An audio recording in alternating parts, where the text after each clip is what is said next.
Chers étudiants, chers abonnés, bonjour. Je suis ravie de vous retrouver après une période, il est vrai, de pause par rapport aux vidéos.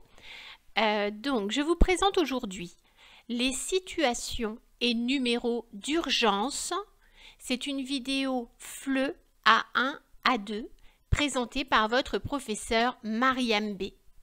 Nous allons voir dans cette vidéo toutes les situations qui réclament un appel d'urgence à la police, aux pompiers ou encore au SAMU.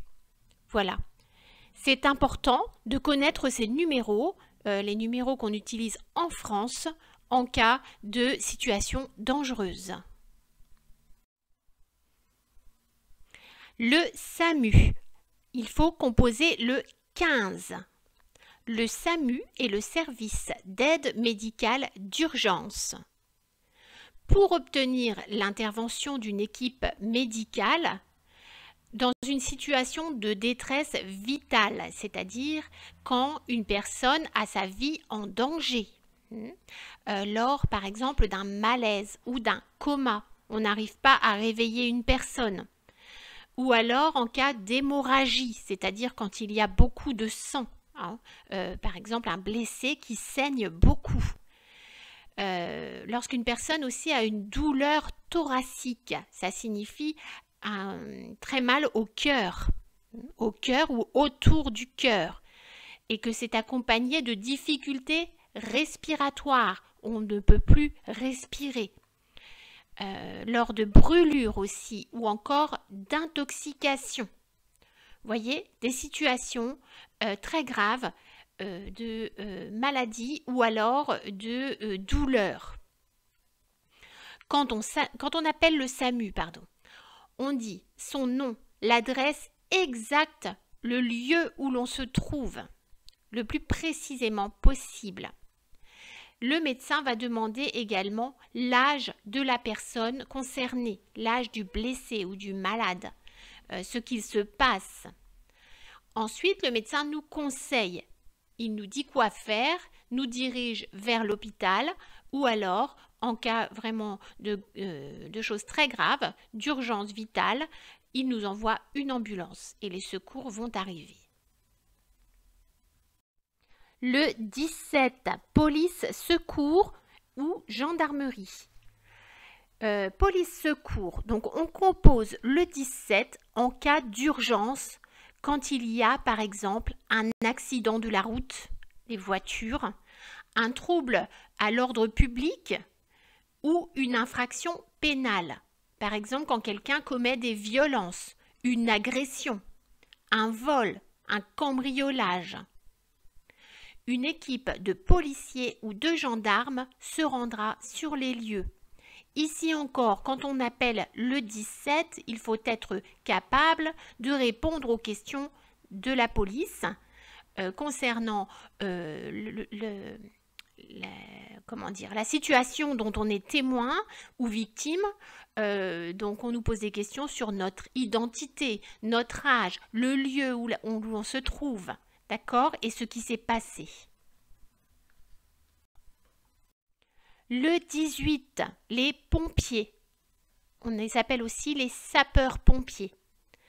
Donc, on fait le 18 pour signaler une situation de danger ou un accident. Alors, en cas d'accident de la route, on peut soit appeler les pompiers, le 18, ou comme vous l'avez vu juste avant, le 17.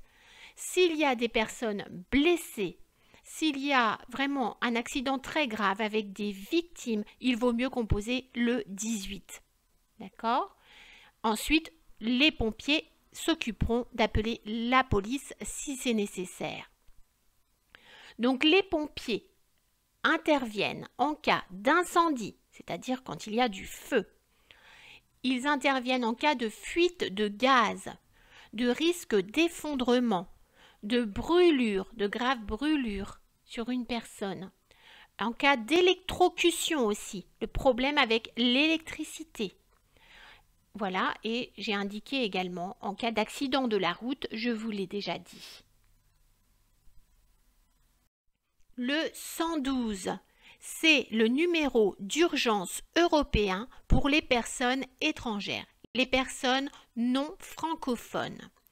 Donc, ce numéro 112 sert pour toutes les situations d'urgence, que ce soit pour appeler la police, les pompiers ou le SAMU. D'accord? Au bout du fil, au numéro 112, quelqu'un vous répondra qui pourra parler dans votre langue. Donc, c'est important à connaître. Rappelez-vous bien ce numéro. Rappelez-vous tous les numéros que j'indique ici qui peuvent vous servir. Le 112, ici, c'est si vous ne parlez pas bien français et que vous vous trouvez dans n'importe quel pays européen.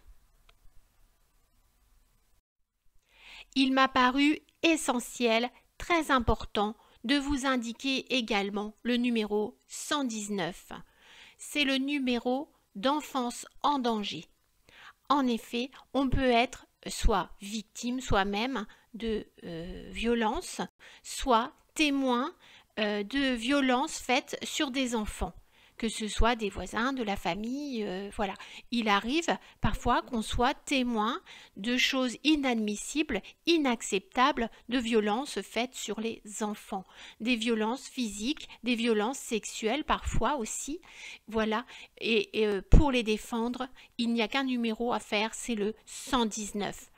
Sachez que votre anonymat sera préservé, ça signifie que votre nom ne sera pas divulgué, on ne dira pas à tout le monde que vous avez appelé le 119, bien sûr.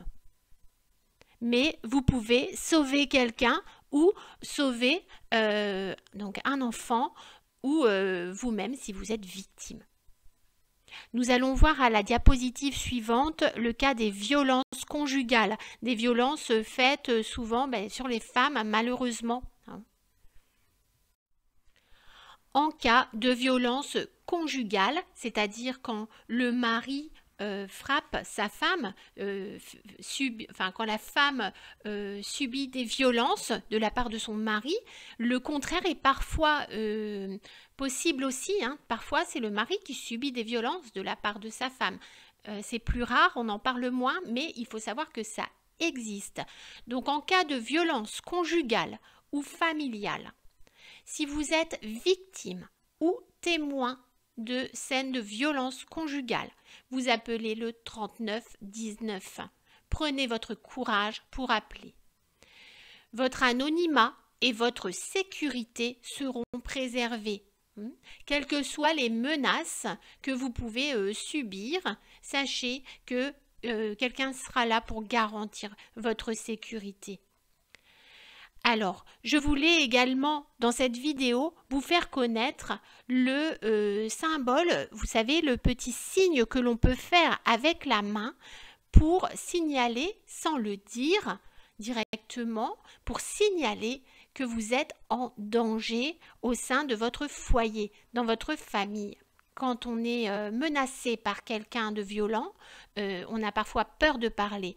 Pourtant, quand on est en danger, quand on sent qu'on est en danger physique, il faut le signaler et on peut le faire avec un signe de la main. Vous voyez, je l'ai indiqué dans l'encadré violet. On ouvre la paume vers la personne, on place son pouce replié dans sa main, puis on referme les doigts dessus. C'est un signe qui peut être fait discrètement et les personnes qui connaissent ce signe savent que vous êtes en danger et la personne va pouvoir vous aider en appelant des secours. Alors, cette vidéo vous a présenté toutes les situations d'urgence que l'on peut rencontrer malheureusement dans la vie.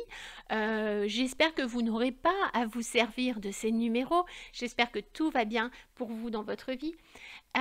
Toutefois, il est indispensable de les connaître. Ces numéros sont indispensables parce qu'on ne sait pas à quelle situation on peut être exposé dans la vie. Et puis, il faut savoir aussi porter secours aux autres.